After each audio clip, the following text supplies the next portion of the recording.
All right, y'all. First and foremost, give all praise to the Most High God of Abraham, Isaac, and Jacob, and his son, the Hamashiach. We know as Yahawashai, Yehoshua, Yeshua, and we mostly know as Jesus Christ. What I want to deal with today is I have put together a video. I think it's about 10 to 15 minutes of comparisons between Pastor Dowell of Straitway, Jim Jones, the Latter-day Saints, the Mennonites. Their leader, one of their leaders, just was recently put in jail. Following the 63-year-old cult leader's directions is difficult to tell. It's crumbling, and a lot of the people are starting to mainstream. Roger Houle is a civil attorney who represents former members of the FLDS Church. He says loyalists of Jeff's have scattered to several states, including South Dakota and Texas. Apparently, he has expressed that he is now married to some of his daughters, who are basically the ones communicating with him. Those daughters may be relaying his messages to other followers. Before his arrest in 2006, and even in the years after, Jeff's ordered that families break up, assigning wives to different men, and even assigning children to different parents. I estimate about 2,500 children are with neither of their parents. They're just being raised as children of the cult. Even from behind bars, Jeff's still divides those who want to be loyal and those who want out. Even those that purport to be following him may be doing so just until they can figure out how to strategically get out without losing their remaining family members. And he's still controlling that community from jail. Also, Yahweh ben Yahweh. To love me. If you don't love me, you are a lying hypocrite. You are a snake. If you don't love me. And to show the comparisons within these people. Especially far as the control aspect. What are they doing to control the people? I seen and shout out to and fair use. Shout out to Ringo, New Breed, brother Kelly Richardson. What's my brother name over there at Army of Israel? Maharakah. Because that brother, he went in about 9 years ago when it first happened. Pastor Kelly Richardson, We Woke Now. I think he got videos from 4 years ago, and I gleaned from a lot of these brothers' videos to put this collage together. All right, and if you just want to get to the collage, get to the collage, but I want you to just give me a few minutes just to talk about the control, and then we're going to let that video play, and I ain't going to come back in. We just going to let that thing play, but the control must be there. And I seen my brother New Breed.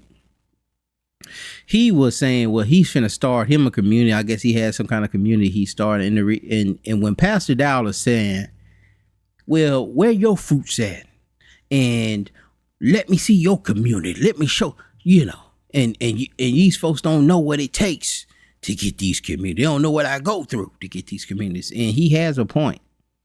I'm going to tell you why. You have to control the people. If you're going to start a community, this is why you shouldn't do it. But if you're going to do it, it's a dictatorship. All right, one person is there who is in control. This is not a democracy. You're not voted in and voted out. It's one person in control. One person must make sure everybody gets what they need, so forth. But the control must be there, and the control comes from what? Mostly fear.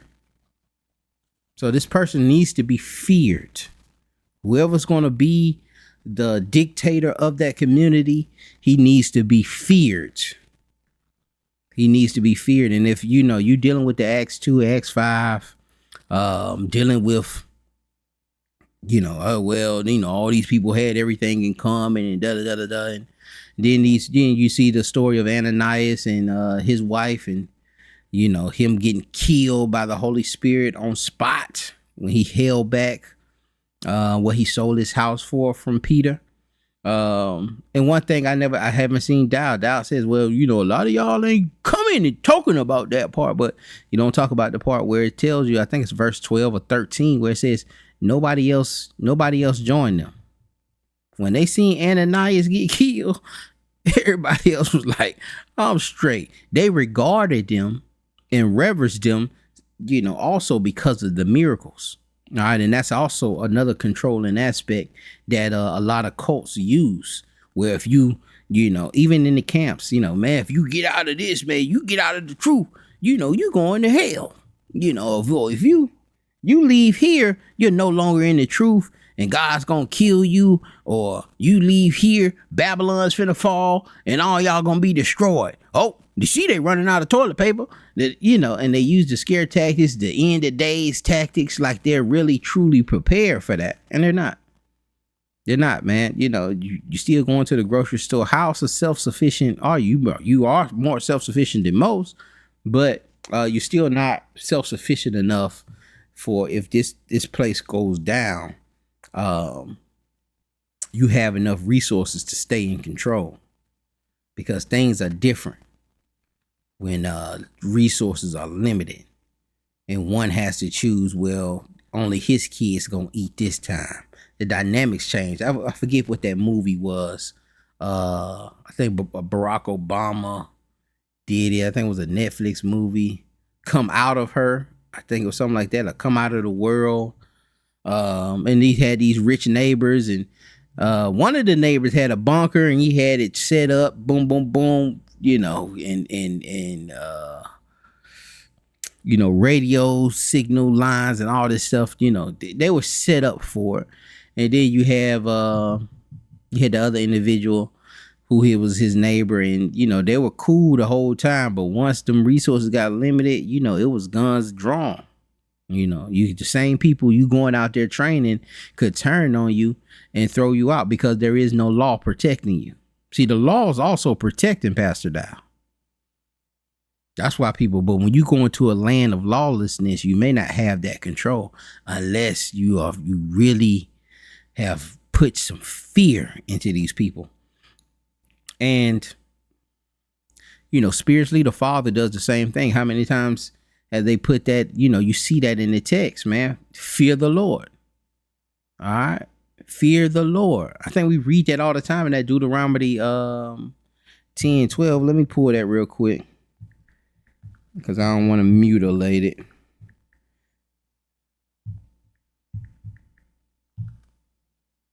It says, and now Israel, what doeth the Lord thy God require of thee, but to fear the Lord thy God, to walk in all his ways, and to love him, and to serve the Lord thy God with all thy heart and all thy soul. But that fear gotta come in. Even with them going into the wilderness. All right, they're being stripped of everything. Man, leave out fast, or in that Passover lamb. And all praises for happy Passover for all those that are keeping Passover in this season. Pray you have a blessed Passover, a blessed unleavened bread. But anyway, when they was coming out for for Passover, they was rushed out of there. All right, they had to leave behind a lot of things, and they did come out with abundance, but part of the plan was for them to lean on the Father. So they end up melting. Their while Moses was up on the mountain, everybody took the gold and melted the gold into this idol. Now God seen them melting the gold into the idol the whole time, but he waited. so they can get rid of those resources. He was going to provide the clothes. He was going to provide the food. He was going to provide the shelter. All right. He was going to provide the rain. So they were going to be totally dependent on God, on the Father. All right. And so, these communities, they do the same thing. You get stripped down, you bring in everything, so that you're totally dependent on them, and that way there can be some control. All right. They can start being some control there, because you don't have the resources to go out. You don't have the resources to leave. You done cut all your family off. They left back all their friends and family. They had to totally rely on the Father. And I think it's Deuteronomy. If you go to Deuteronomy 8, it says, I brought you into the wilderness to humble thee, to see. I suffered thee to hunger, to see, would you keep my commandments or not? Would you be obedient? Would you be obedient? And so it was a training. It was a reprogramming, right? And you can glean heavy from that. And I'm sure Pastor Dowell has also, in the Numbers 15, where the individual gets killed. The individual gets killed for gathering sticks. And then he tells you to put the fringes on your clothes. But everybody sees him get killed. Everybody sees Miriam and her husband get punished for doubting Moses' leadership position. They see the mountaintop and they're scared that, well, let Moses talk for us. We don't even want to, And so they built up a fear. They built up a fear, and they built up a dependency. But even with all of that they seen in that wilderness, even with the great victories and so forth, those people that came out of Egypt, they had to die. And I think Pastor Dowell knows this also. So those first reign of people that come out of the world, those first reign of people that come to the community from out of Babylon or the American train of thought, he has to get rid of them. They're dangerous. They're part of the puzzle that can bring everything down. Those originals, those that come in. Now, those that are programmed, that are there, and all that they know is the dependency of their father, who is Pastor Dowell. He can fully control. I can't say he can fully control them, but he has more control of them. And it was the same case with Egypt, with the Most High. He had more control of those that were born with that dependency. Them other ones, they were still thinking about Egypt. It's still jokers there in Pastor Dowell's community, still thinking about Egypt. They sitting down there using the bathroom in a bucket. They think, man, that plumbing was nice. Man, I'm bringing in enough money now where I could have my own house. Now I don't have a mortgage, but can I stay here? And will I make it here? Has anybody made it here on this land for 30 years? Elder Rufus made it, 14, 15 before he got kicked out? Can anybody? And then after you kicked out, you don't have nothing. You can't sell the house. You don't have anything.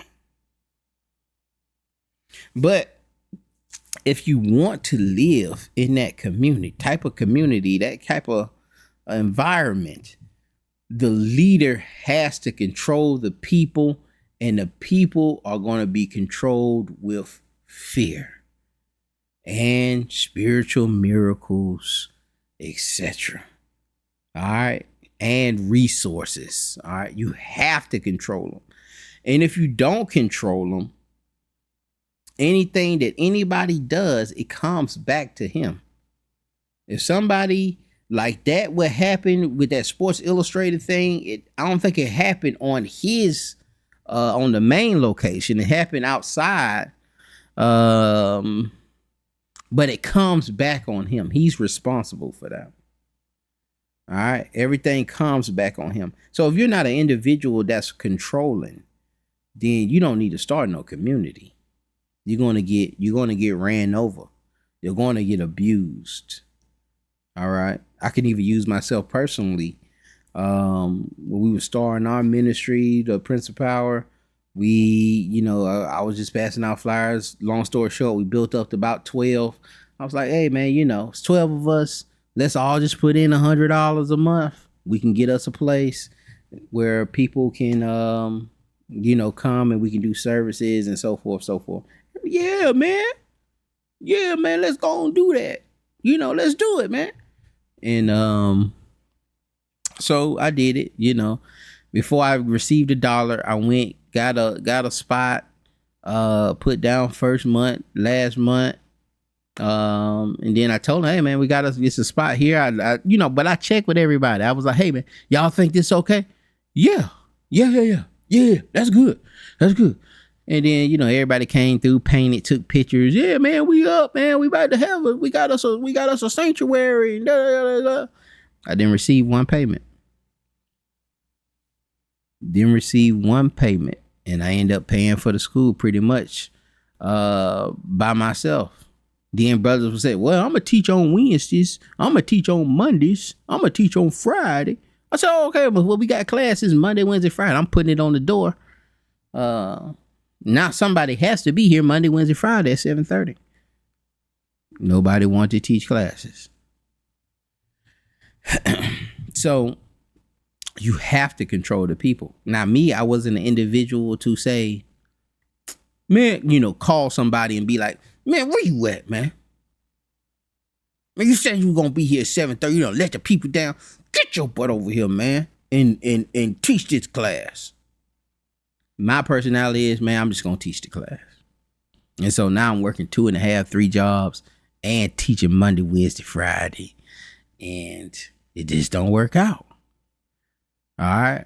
And so that was one of the lessons I learned. So I know, and that's, I know that we gonna go hard on this whole control thing. I get it on some of this stuff.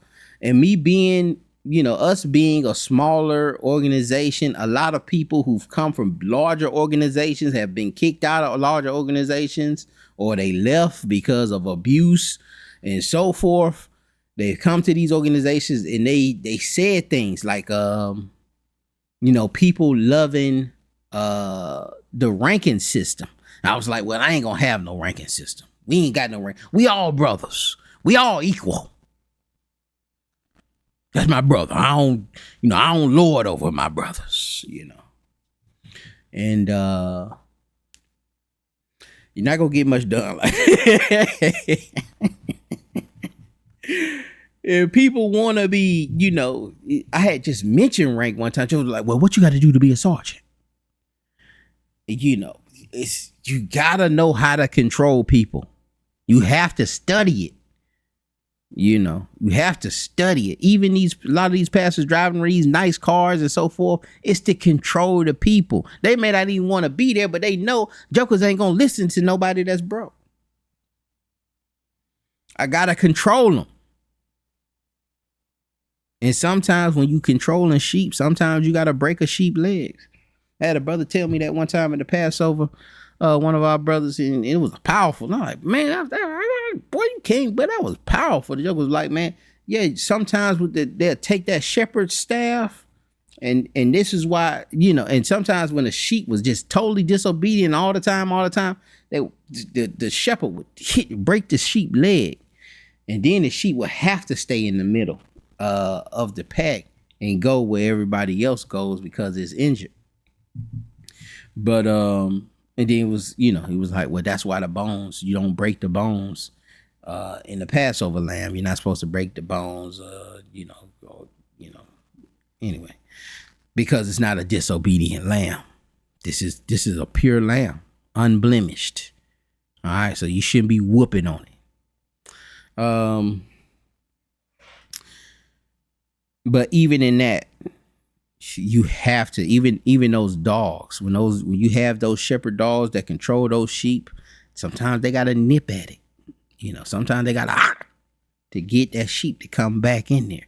If you ain't got that, if you don't have that personality, if you don't have that zeal in you to do that, then that's why Pastor Dowell said, show me, because he know you don't have that in you, and you don't need to be doing no community, and people don't have that reverence and respect for you.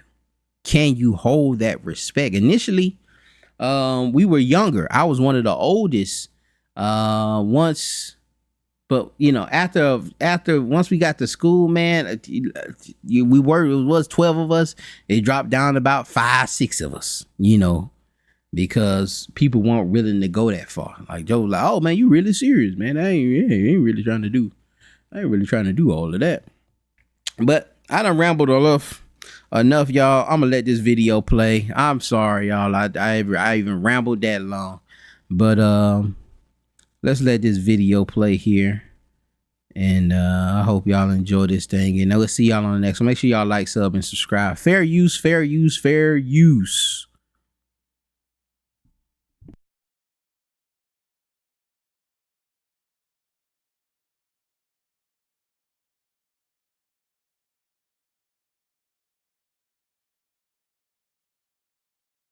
When I started looking, and I was looking for a virgin at that time. To be honest, I made it very known that I was looking for a virgin. I wanted to be with a virgin because I just thought that I can make this woman my own and create her into my own image.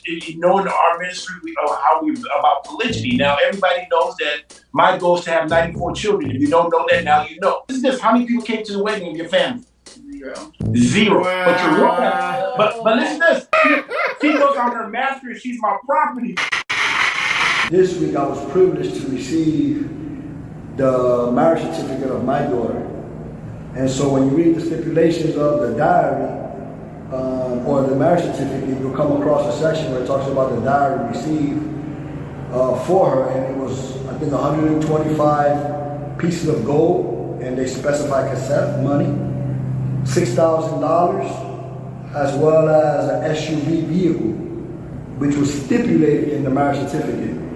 But prior to that, it actually emphasizes the parents of my daughter, and I wasn't in it for some reason. As I read it carefully, it actually said the daughter of Charles Dowell Jr. What? And Nelly Flores. And I'm like, now when did that transition occur? Wow. I'm kind of like perplexed. It was striking that Jim Jones insisted that his congregation be integrated, and he was attacked for it. You heard the message you wanted to hear. That was kind of what his talent was. For good and evil both. He played both sides of the coin. Good to draw people in, and then evil to control them. And then evil to control them. And then evil to control them. His actual room. Just like 19th child, I was pregnant with my 5th. God told me that this 14-year-old is meant to be your 4th wife. Are you telling me you don't trust God? They were the 2nd or the 3rd or the 50th wife. When I was in it, I felt like I was happy. The very famous pray and obey sign. If a man's kicked out of the community, they could have a multi-million-dollar business. That's gone. Their wives are gone. Their kids are gone. Their house is gone. Everything. That's one of the leaders living in that beautiful home. They can just take your kids and... Your kids belong to God, not to you.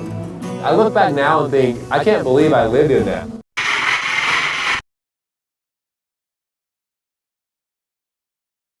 He learned how to do faith healing by going to these revival tents as a boy. He loved the theatrics of it.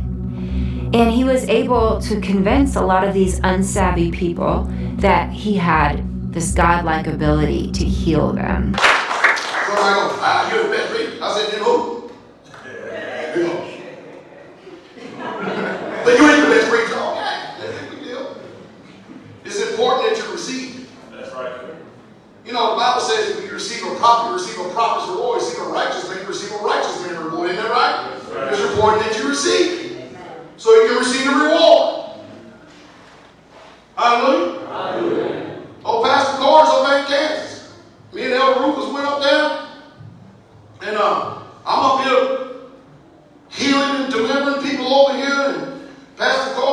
He wanted me to deal with the sister, and I said, Elder Rufus, go help him deal with this thing. Elder Rufus got him in there, and he was thinking Elder Rufus was going to do it. Elder Rufus said, no, you won't do it. Pastor Dowell was hungry. He said, you won't do it. So that big old lump. Big old lump on it. You won't do it. Elder Rufus said, here, this is how you do it. Say this, do this, put your hands on it. Man, that lump went right down, didn't it? On the spot. On the spot.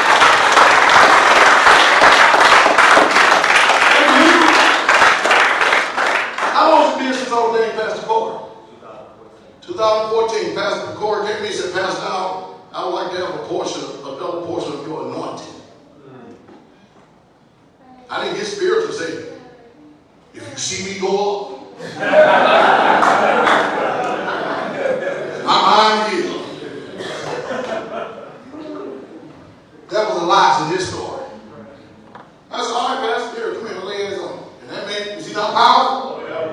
Is he not powerful? He's powerful now. Jim Jones was willing, in order to establish this egalitarian, utopian Christian community, he was willing to not always be honest. Control became a huge issue for him, and he tried to control people in all sorts of bizarre ways. To turn over their homes, turn over their bank accounts. We had signed over power of attorneys. Anyways, he would have these preachings in the dining hall where he would talk about a brother. Sometimes he wouldn't call him out. Sometimes he would. He'd jump in your face and call you out and this and that. And it's there's no compassion. There's no love. It's beat you down, lose your voice. He controls everything you do. Everything.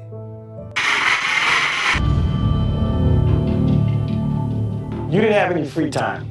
Yahweh ben Yahweh exercised lots of control on life. He even regulated our sex life because he taught something called brothers class. He told the brothers the only time you should want to have sex with a woman is if you're trying to make a baby. Basically, he pitted the sexes against one another. He teased us and said, a lot of you all are nothing but chumps. So you held off, you put those emotions and feelings off because you wanted to prove to Yahweh and to prove to your wife that you weren't a chump. We go weeks and months without having sex. But I stayed a full-time member with the Yahwehs because I believed it. I believed, everything was good. As I know now, Yahweh ben Yahweh was exploiting the whole sexual dynamic for his own gain because Yahweh ben Yahweh was having sex with single women and married women. In hindsight, I found out that he basically wanted my wife. Yahweh ben Yahweh was not the holy man he said he was. And no, when you are a member of a religious organization, and a lot of times they don't pay you, but I know in Christian organizations, they do pay. But in our situation, you basically got your room and board for free. We got 1 meal a day, which was beans and rice. It was free. And when you needed stuff like toothpaste and, toiletries and, you just go ask there's a lady in charge and she makes sure you get what you need to live. But you dedicate your life to Yahweh. If you have a car, a bank account, anything of substance, you gave it to the church. You gave it to the religion. Your family, what you get, how much money he gives you. Check this out. I had a family of four. Family of four, mind you. A month, we would get $100. Now, mind you, we had to buy 4 meals with this because every Friday they didn't serve food in the dining hall. So you would have to supply 4 meals for yourself for the month. Any type of clothes, any products you need, anything like that came out of that money. The door closed, the cold wind blows down America like the wall of Jericho. Summer wolf the sheet closed, many a call, but few chose. Who knows until the day they be exposed? UFOs surround the globe, the world is prepared to explode. So I grab hold of the North Pole hallelujahs. 400 years, better let it move ya. Messiah coming, better let it soothe ya. Whoever knew it would be great. On the slave ships, we were stowaways. Never made sense that we were throwaways, but it makes sense we hit fadeaways.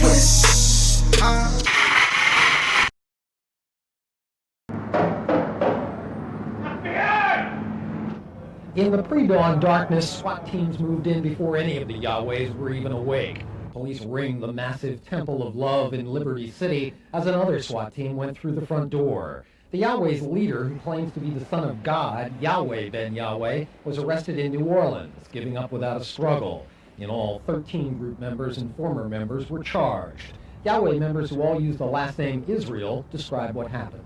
Our people were lying down on the floor like a bunch of criminals with shotguns up against their faces and heads. The charges against the group date from the early 1980s and involve more than a dozen murders and firebombings of a number of homes in Delray Beach. Among the killings were 2 tenants of this Opelika apartment complex who were shot to death in 1986 after publicly criticizing the Yahwehs who were trying to evict them from the building.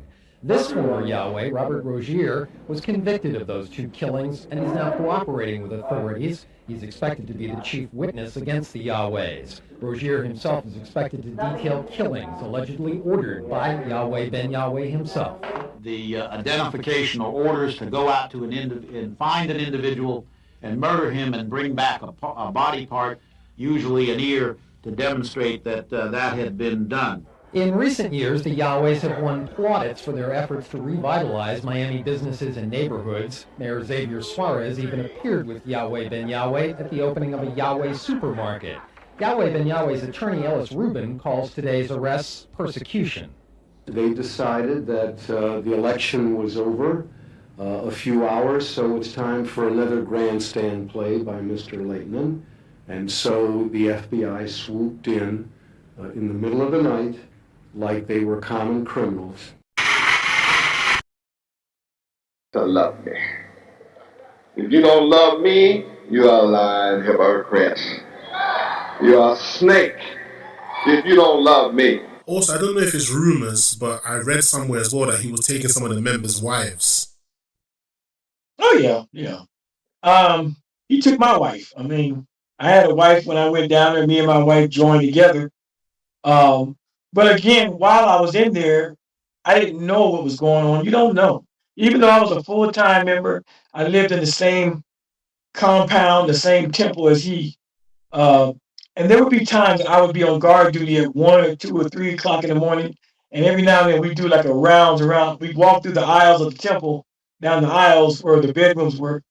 And every now and then I would see Yahweh ben Yahweh in a bathrobe come out of a single sister's room or even a married sister's room when the husband was out of town doing Yahweh work or whatever. And I was so naive that I would think he was simply giving them a candlelight Bible lesson. I thought it was all spiritual, no hanky-panky. And he would see me, he would go, "Shalom, son." I go, "Shalom, shalom, Abba." We called him Abba, or father. I see. And I never thought nothing about it. I didn't know about the sexual stuff until I left and many other people left, including some of the women. And there was a house that we would all meet at, just all of us ex-members, we just kind of meet, and everybody had a piece of the puzzle. And it was one particular sister that schooled me and said, "You know he was having your wife too." I said, "What?" Oh, wow. So I didn't know that. Your wife never told you? Huh? Your wife never told you? Why would she? No. Oh, Hell no. Man.